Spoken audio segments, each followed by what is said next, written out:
Hello folks, my name is David Allen Hight. I'm the Heavy Games Master for the Scottish Games at the Smith Ranch.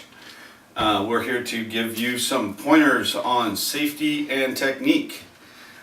We are going to show you a few videos, some pointers on how to pick up the caber and various other implements. We want to make sure that this year we focus more on safety. As far as safety implements, we encourage all braces. We don't care how, for the knees, ankles, shoulders, whatever you need. The only regulation on those is going to be wristbands. No bars, wood, plastic, whatever can be up on the wrist. Gloves, fingerless gloves, I recommend. They're the best as far as getting good grips with the fingers and then protecting the rest of the hand. Alright, enjoy.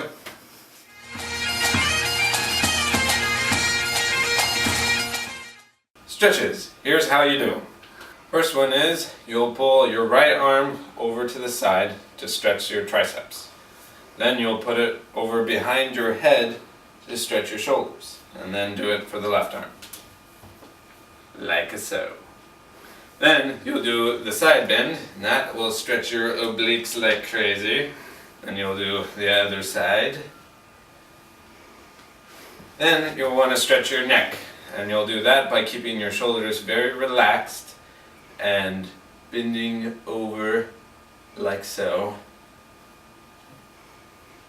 Then you want to stretch your pecs or chest like that. Oh yeah. Then you'll do this, I call it the wave. This stretches your back, and do it like so.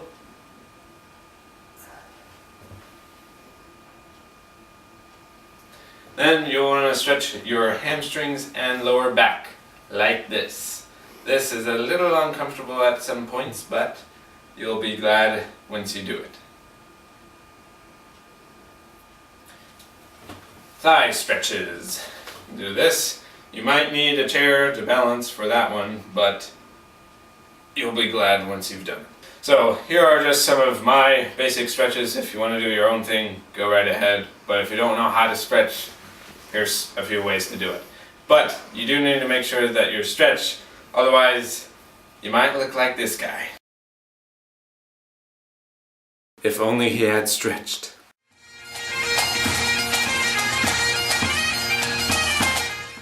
Alright, first we're going to talk about the sun putt.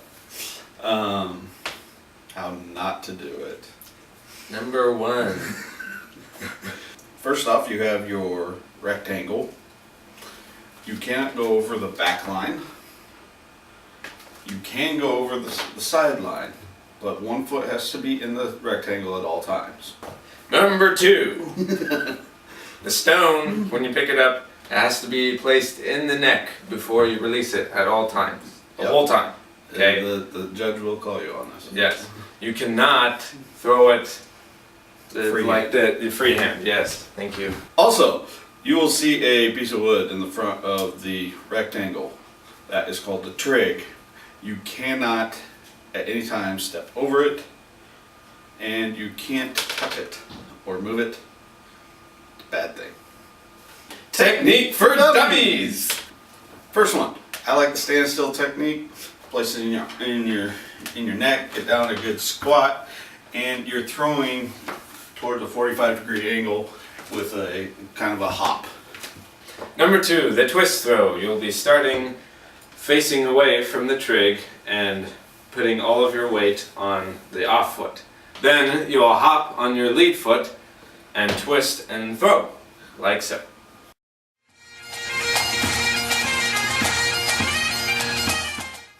Hammer toss. Alright, again, you will be in a square or rectangle, although it doesn't really matter except that you can't go over the sides. It does matter with the trig, only this time the trig will be behind you. You can't go over the trig, and your feet need to stay planted at all times until the hammer is actually released. Number 2, there's only one way you can throw the hammer. And no, you cannot throw it in between your legs. Plus, that would probably wind up hurting yourself. And definitely don't throw it like this.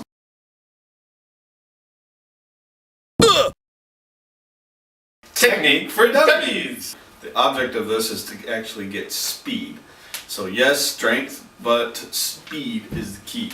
So when you're actually swinging this thing around, you do not want to be lifting up. You want to let it come down, or pull it down rather.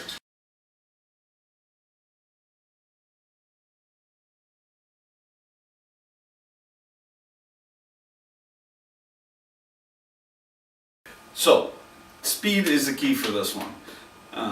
Strength, yes, as in you gotta lift a big hammer, but speed is what you want. Number 2, you want to make sure that when you release the hammer, you want to release it at a 45-degree angle if at all possible. Which, yes, thank you. 3. Sheaf toss! First things first, the grip on the actual pitchfork. You want to do a overhand on both hands. So you want to hold it like this, not this, like this. Definitely not this. This is also okay. If you hold it underhand, you're more likely to hurt yourself. Like this genius last year had to have surgery because of it. So when you are throwing the sheaf, you want to actually throw it. We're not putting it over the cable, we're throwing it. And your pitchfork cannot touch a cable or bar that you're going over. Technique for dummies! So, with this one, you can throw it over your bar at any way you want to. This is the way I do it.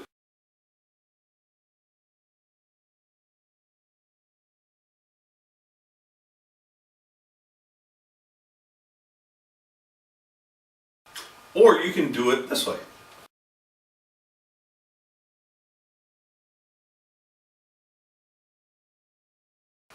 Or any other way you feel like it.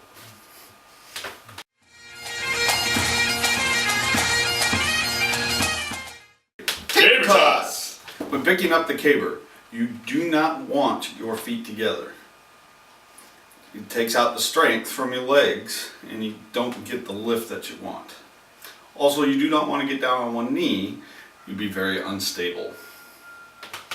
If you do this, this will happen. The Lachivo technique.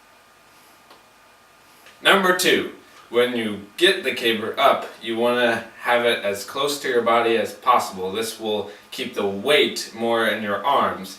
If you let it lean back, it'll be much harder on yourself. So I suggest you keep it, yes, thank you, Dee. Keep it close to yourself.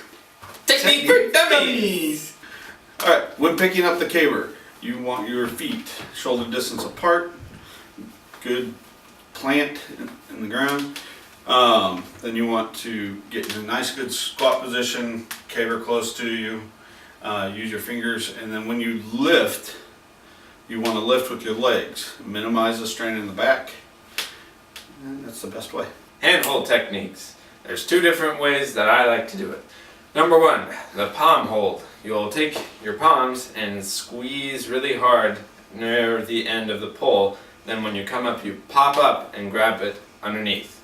Number 2, this one, you literally shove your fingers underneath the pole and then you come up that way.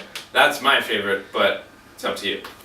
Alright, when you actually do get the caber up and you have it under your control, you can move basically in any direction, but you want to continue facing forward. The judge will be behind you, and what you're going to do is you're going to move forward and toss it ultimately. But you can change your direction, and the judge judges from your line of run, not from where you picked it up. And this is how it looks put together.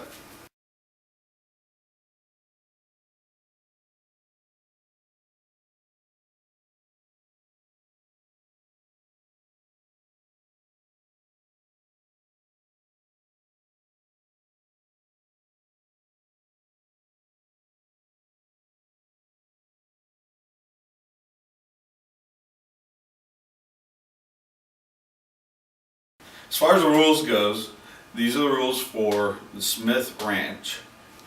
You will, if you look online, you will find different rules added in or taken out. Ultimately, we want to stay safe and have fun. If you guys look up new techniques on YouTube, however, you're free to try them. Just stay safe, and may the best clan win.